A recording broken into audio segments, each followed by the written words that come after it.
The second is freed up. Sure. So, even as a second, or even somebody just in the office listening to it, you can think outside the box a little bit more than what the lead investigator is. Not to say that they don't think outside the box too, but you can really just kind of wrap your head around certain things better because, the lead's got a lot of things going on. That's why it's always good to have at least somebody else working on the case with you.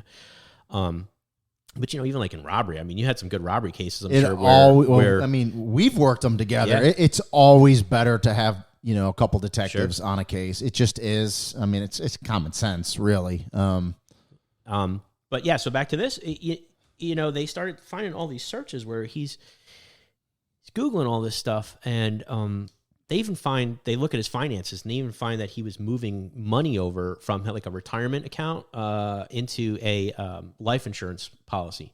So he's making all these extra payments into his life insurance policy, which I don't know how that works. I'm not, But I mean, I don't either. But I mean, if you have X amount of money and you want to leave it to someone and you kill yourself, they would just next to kin would get the money. I guess that's what confuses me about life insurance. Unless by paying into the life insurance, that payout was a lot bigger, which I'm sure it was. Was he? I think I know this answer because I cheated a little bit. He was fairly wealthy, correct? I mean, looking at I think he lived in it. I think the house was $1 million or $900,000. So nice house. He was an engineer, I want to say, or something along those lines. So obviously they were doing okay for themselves.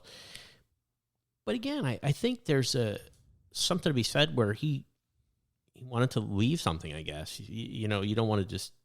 But so that's what it looks like. That's the only reason. I mean, talking to family and stuff, there was never anything that said he was depressed or suicidal or anything like that. That's one of the first things we ask when we go to a suicide scene is, have they ever attempted before, or was it the first time? What other searches? Because I'm assuming if he searched the weather balloons and he searched some ways, everything must have been on there. Was there gun stuff on there, bullet stuff on there? Yeah, it was interesting because he searched about he was smart enough to know if he shot himself in the head, it would probably be kind of one of those dead giveaways that this was no pun intended suicide, right? Yeah. And so he Googled, I think, certain like where to shoot myself to die, like what's the quickest place to shoot myself to die besides my head, something along those lines. He searched, and he shot himself in the chest. Well, okay, so we're given the punchline here, aren't we? So eventually they determined that this was a suicide. They with all the evidence that the detectives gathered, the medical examiner's office ruled it a suicide, and so did the state attorney's office. But he was so thorough in his thoughts in his plan that he knew better than to shoot himself in the head, so he shot himself in the chest. Yeah. What caliber round was recovered? I want to say it was like a 38 caliber round, something along those lines, because there was no shell casing, so that in a grassy field, you can list a shell casing, but I know they did a very good search for it. So I'm thinking that a 380. Okay. But I'm thinking that was a revolver. I'm looking at it up now. Yeah. They said it's a 380. Okay. And I want to say, was there? I think there might have been searches about that. One of the questions that round. I don't know if particular round. I don't know. Well, yeah, because it was a different kind of jacket or something. But correct. I don't recall ever reading anything in there about him purchasing the gun or ammunition or anything like that. I could have missed that part.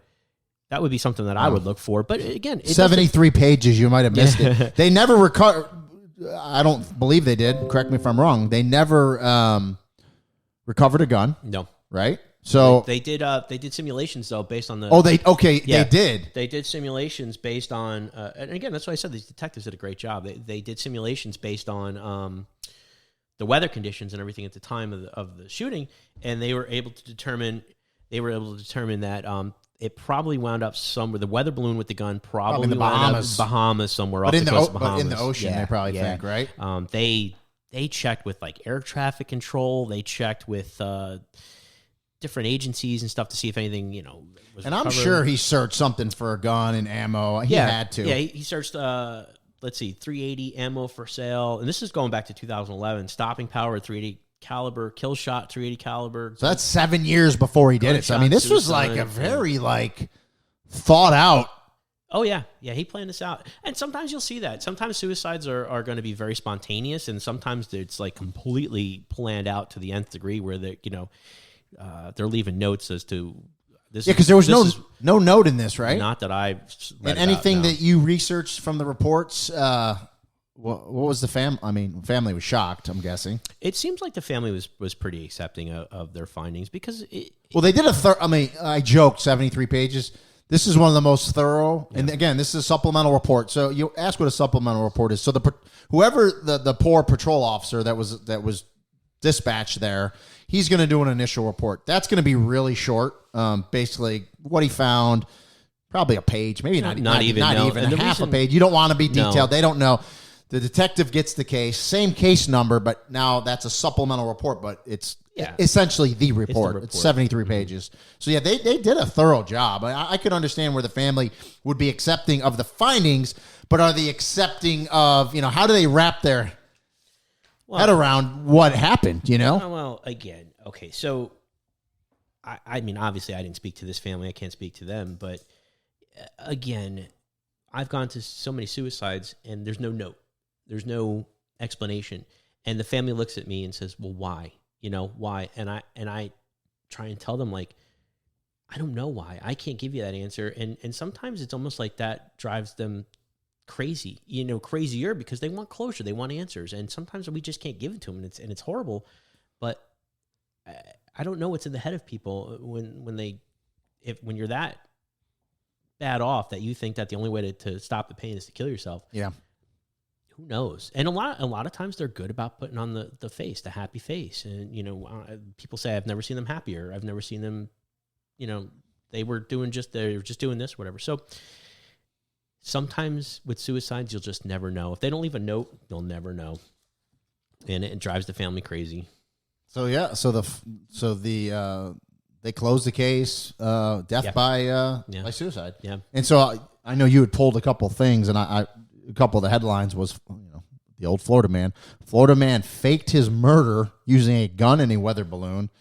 Here's another one, New York Times. My father staged his suicide to look like a murder. So that was the daughter. That was his biological daughter wrote that. Yeah. And it was I don't know, it was an op-ed, I guess, in the New York Times. And if you read it, she just, she's trying to figure out why. Yeah. Why? Nobody knows.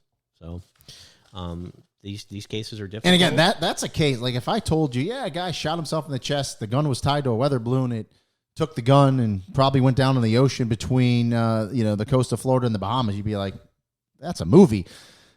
It was. It was. It wasn't a movie, but go ahead.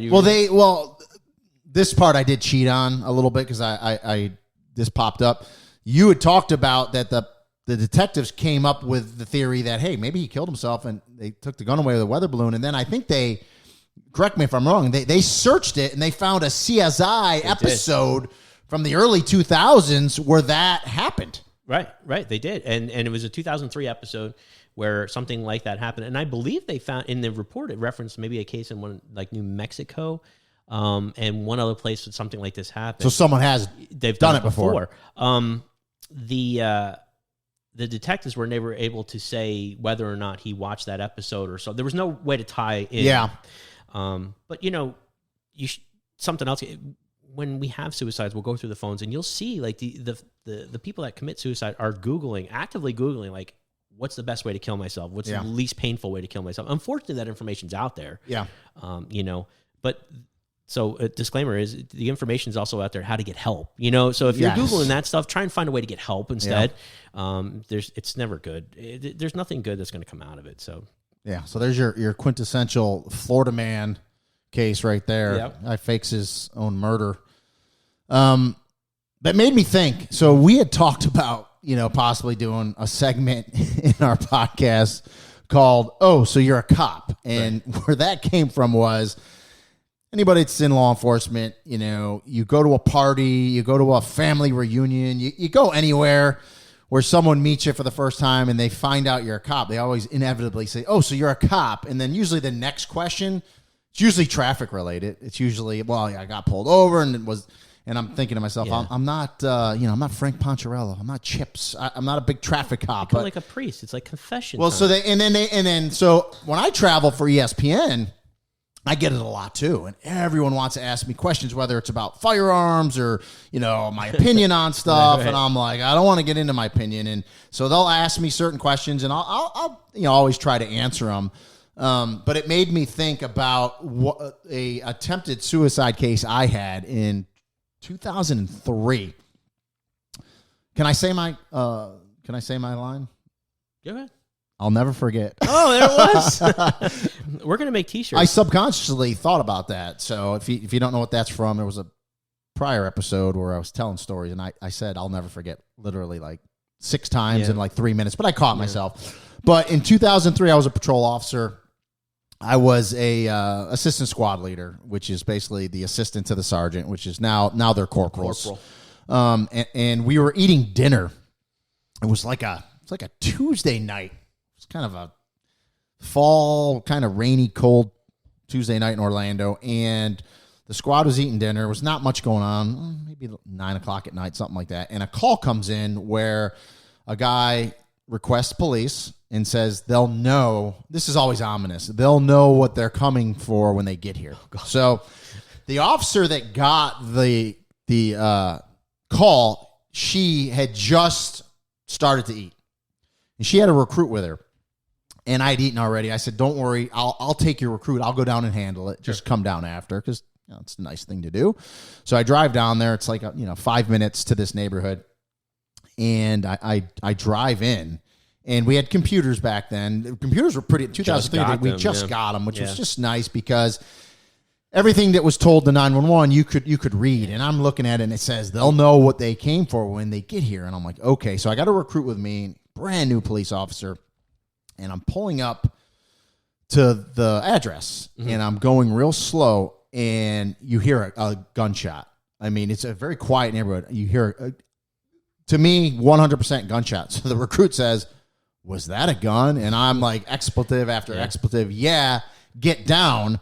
So in our old police cars, our shotguns were above our head. Yeah. Shows you how long ago it was. We don't even have the shotguns anymore. Yeah, so the shotguns were in a rack behind our head, and you could press a button, and it unlocks the shotgun. And the shotgun was always, the 12-gauge shotgun was I liked the shotgun. Yeah. Okay? Not a gun nut, but I liked shotgun. No. So I said, get down, because you don't know at that point, is someone shooting at you as you're driving up, because you're in a vulnerable, when you go to a call, and that's why domestics are so dangerous. You're in a vulnerable state. Yep. You can be ambushed. You just don't know. So I get the shotgun out, and I get out of the car, and I know where the gunshot came from. And now there's trees around me. So I have cover. But I don't have concealment. So you ask, what's the difference between cover and concealment? Cover is, it's hiding you, but it's not going to stop a bullet. Like the branches of this tree weren't going to stop a bullet.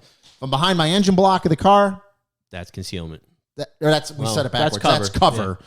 The trees are concealment. So you're professional rookie. So I have no cover. I just have concealment. So, and I have a rookie, brand new officer behind me. I'm like, take your gun out, point it down. So I have the shotgun. Now, as I'm going towards, I call it in, right? Yeah. I'm calling in. Hey, I got shots fired. So now, the cavalry is going to be coming, right? But I'm walking towards where the gunshot was, and now it sounds like I'm going to say it again. I'll never forget. It sounded like a growling dog, like a really loud growling dog. Now, at this point, neighbors are coming out of the house. Yeah. So now I don't know what the hell, So I racked. I racked that shotgun, man. Right. And when you rack the shotgun, you get everyone's attention. So I'm cursing. I'm like, please get back in your house, because you don't know who's who, right? Isn't it amazing? People hear gunshots and they want to come outside. Oh, they always do. So I racked the shotgun. I'm like, get back in your house. Get back in your house. Get back in your house. Now I see a figure on a driveway. Right. Where the growling noise is coming from. I know what you're hearing. So I come up to that slow, and as I walk up, I see a gentleman on the ground and a gun, which later was .357 Magnum. It was apparent to me that he tried to commit suicide. Right. But he must have flinched. Mm-hmm. He put the gun under his chin, and when he pulled the trigger, he must have flinched, and it came out like through his nose, through his eye, through his head, but he didn't die. No. So it's still bad. Yeah, and so you're trying to figure out, and he's outside, and what's going on, and so you kind of don't want to tamper with the scene, but like I said, there's neighbors coming out, so you want to secure the gun and move the gun, and the first unit on scene actually wasn't a car; it was the helicopter. Oh, okay. Which is always a reassuring thing when Yeah. you have a police helicopter above you with a